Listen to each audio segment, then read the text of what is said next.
Hello. We will be talking about the Theranos scandal and the Flint water crisis by yours truly, Alpha Bachi. The agenda will be to introduce, analyze similarities and differences, engage the audience, provide visual aid, and final tips and takeaways. The power of communication.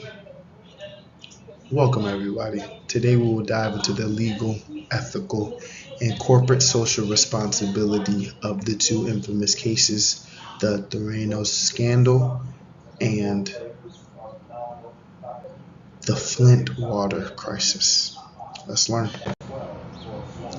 The Theranos scandal involved the blood testing company, which falsely claimed their technologies could perform a wide range of tests with just a small amount of blood. The Flint water crisis occurred when Flint, Michigan switched its water sources to the Flint River, leading to lead contamination and a public health emergency. The legal standpoint. From a legal standpoint, both cases highlighted the importance of regularity, compliance, and transparency. The Theranos faced legal consequences for defrauding investors and in endangering public health by distributing unreliable medical tests. Similar to the Flint water crisis, officials faced legal scrutiny for failing to adhere to the water quality regulations and for neglecting people's public safety concerns.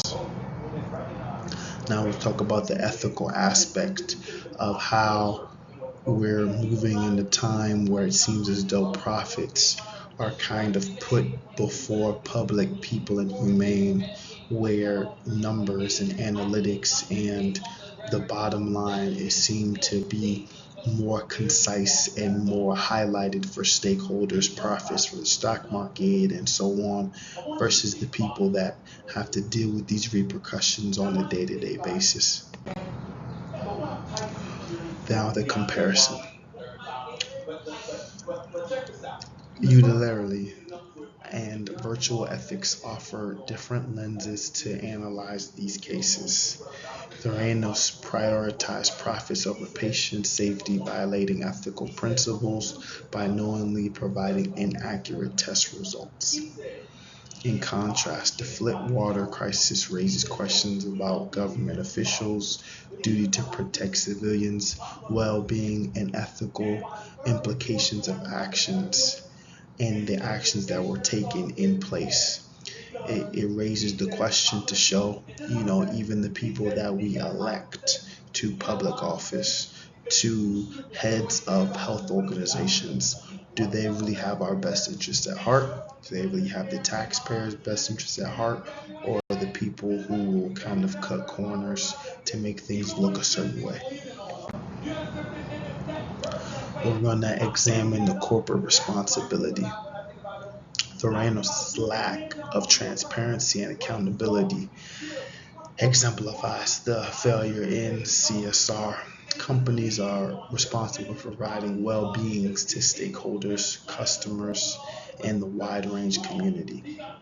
In contrast, the Flint water crisis underscores the importance of public-private partnerships in addressing societal changes. Companies operating in communities must consider their broader aspects and actively be understanding and aware of the social warfare that's going on between private sectors and the public's best point of view. To conclude, the Theranos scandal and the Flint water crisis serves as a cautionary tale highlighting the legal, ethical, and the CST considerates the organizations must navigate.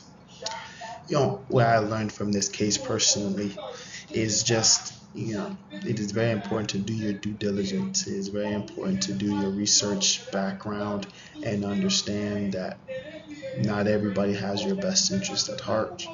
You need to know what you're willing to pay for, know what you're looking into, know what you're investing in, because we're all kind of part of this alternate bubble that we're trusting in these private entities, looking at the marketing, looking at the data, looking at the commercials, billboards, and so on, and we just assume that this is the right way.